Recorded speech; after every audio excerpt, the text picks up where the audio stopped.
cuántos niños y niñas, señor, señora, que cuando empezó la pandemia, el 2020, ¿verdad?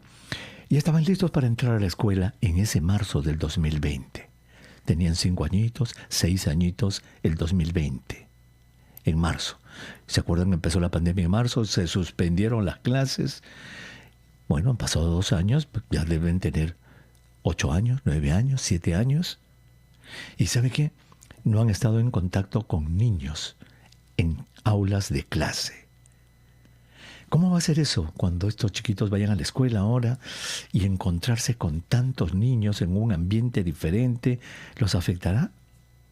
Pues ese es el tema de conversación. Vamos a conversar con la licenciada en Psicología Clínica de la Universidad Católica del Perú y psicoterapeuta de niños y adolescentes, Carla Marcos, a quien saludamos a la distancia. Licenciada, qué gusto de saludarla. Muy buenas tardes. Muy buenas tardes, doctor Elmer Huertas. Un placer estar con su público. Un placer dirigirnos a tantos padres, a tantos niños que deben de estar ahora preocupados por el regreso a clase. Correcto, gracias. ¿Qué podemos esperar? ¿Qué podemos hacer? Eso es lo que queremos conversar y más bien quería agradecerle en nombre de todos los oyentes de RPP Noticias, que usted esté con ellos.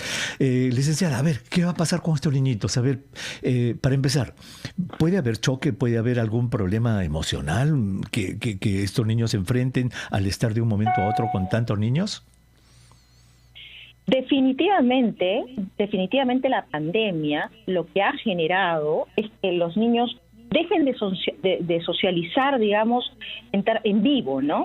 Algunos niños, los afortunados, por cierto, han tenido acceso a la virtualidad, por ejemplo, a relacionarse a través de una pantalla, a relacionarse, digamos, con los familiares a través de las reuniones virtuales. Pero esto no es así en todas las regiones, evidentemente, del país, ¿no? Es evidente que los niños, este es una situación inédita. Y como es inédita, creo que lo fundamental es bajar las expectativas, en principio, de los padres. No es lo mismo un niño, ¿no?, que va a segundo grado, por ejemplo, ¿no? Y no podemos esperar que un niño inmediato se adapte al segundo grado cuando no ha tenido ni el primer. Correcto, no ha tenido ni el primero, ni la transición, ni el primer grado, y va a entrar al segundo grado y a reunirse de un momento. Tenemos problema con el audio de la licenciada, por eso es que estoy tomando la palabra, pero tiene toda la razón la licenciada, porque ¿qué va a pasar? ¿Qué va a pasar? Imagínese, señora, no sé si usted, y eso quisiéramos que después de la pausa le pregunte a la licenciada, ¿qué va a pasar con estos niños? ¿Cómo podemos prepararlos? ¿Los afectará o no los afectará el programa? Estamos conversando con Carla Marcos, ella es licenciada en Psicología Clínica de la Universidad Peruana Católica del Perú, de la Pontificia Universidad Católica del Perú, y psicoterapeuta de niños, adolescentes y adultos. Y había quedado pendiente la pregunta, Carla, era, ¿los niños van a sufrir algún tipo de impacto emocional al regresar a clases? Y nos estaba diciendo de que algunos de estos niños han pasado casi 2 años en virtual. ¿Y qué les va a pasar cuando se enfrenten con un montón de niños en un salón de clase? Evidentemente, ya de por sí, ¿no?, ha habido muchos cuadros de niños con ansiedad social, por ejemplo, porque los niños suponen, además, que el mundo de afuera, ¿no?, lo que pasa fuera de su entorno, fuera de su burbuja familiar, es amenazante, ¿no? Entonces, en principio, esto, digamos, es algo que los niños van a sentir como un impacto inmediato, ¿no? ¿Cómo podemos ayudar los padres, ¿no?, a nuestros hijos en este tránsito? Porque este va a ser un tránsito. Como le decía anteriormente, doctor Huertas, y al público en general, no es lo mismo un niño que ingresa a segundo grado después de no haber socializado y no haber hecho, digamos, el nido, el pre-kinder, en fin, como sea que se llamen los distintos colegios, ¿no? Los padres tenemos que comenzar desde ya, a, por ejemplo, promover juegos estructurados, porque lo que el colegio propone finalmente son herramientas para la socialización, ¿no? Es decir, un niño tiene que aprender a postergar, un niño tiene que aprender a frustrarse, un niño tiene que someterse a determinadas reglas, ¿no es verdad? Tiene que sentarse en un salón de clases varias horas, ¿no? Entonces, lo que podemos hacer los padres, o lo que pueden hacer los padres de inmediato, es ya proponer los fines de semana, por ejemplo, juegos que sean estructurados y que sean con reglas. ¿Cómo se pueden hacer? Por ejemplo, denos los ejemplos simples de juegos estructurados que nuestros papás pueden hacer. La pichanga del fin de semana, por ejemplo, el jugar fútbol, por ejemplo, hay reglas. ¿No es verdad? Hay reglas en un juego, digamos, como el fútbol, hay reglas en Matagente, por ejemplo, que son juegos que típicamente se juegan. Vamos a jugar a las escondidas. El que no logra, por supuesto, llegar, digamos, van a haber consecuencias, ¿no? Entonces, hay perdedores, hay ganadores, efectivamente, ¿no? Esa es parte, digamos, de la realidad y es parte, digamos, del juego reglado, que es lo que supone finalmente un colegio, una escuela, ¿no es verdad? El niño tiene que adaptarse finalmente a las reglas. Pero por otro lado, lo que no podemos olvidar es que los profesores también tienen que bajarle a las expectativas en relación a qué cosa le exigen a los niños.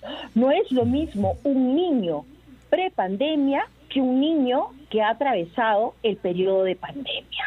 Entonces no podemos pedirle a un niño que de inmediato, ¿no es verdad?, se asimile, digamos, a la currícula y cumpla determinados objetivos que pueden haber estado pauteados previos a la pandemia. No podemos esperar esto de los niños, digamos, que han sufrido esta, digamos, reclusión, ¿no? Este aislamiento prolongado, ¿no? Entonces, digamos, en los próximos fines de semana, por ejemplo, los padres lo que pueden hacer es hacer estos juegos en la casa, en el patio. Vamos a jugar a la escondida o vamos a jugar al, qué sé yo, al jacks o lo que sea. Y que les digan a los niños, mira, en este juego hay reglas. El juego se hace así, se hace así. Si es que sale así, si sale así. ¿Tú entiendes, papito? Todo tiene reglas. Cuando vayas a la escuela, igual van a haber reglas. Tu profesor en la escuela, allí se cumplen ciertas reglas y eso es lo que tienes que hacer. Así como cumplen las reglas en este juego, igual las vas a tener que cumplir en la escuela. O sea, eso ya le da al niño, lo que usted nos dice, una pista para que luego al ingresar al colegio sepa que hay reglas y que no lo vaya a tomar personalmente, como se dice. Efectivamente, y además considerar, doctor Huertas, que hay una diversidad de niños. No todos los niños son iguales. Claro, hay rebeldes, por ejemplo. Los niños rebeldes dicen, no, yo no quiero. ¿Qué hacen? Así es, y esto puede haberse acentuado también, porque las reglas se pueden haber relajado en la casa, ¿no? Naturalmente, el padre que tiene que atender trabajo, ¿no? La mamá también, ¿no? Es posible que se haya gratificado, digamos, en exceso a los niños.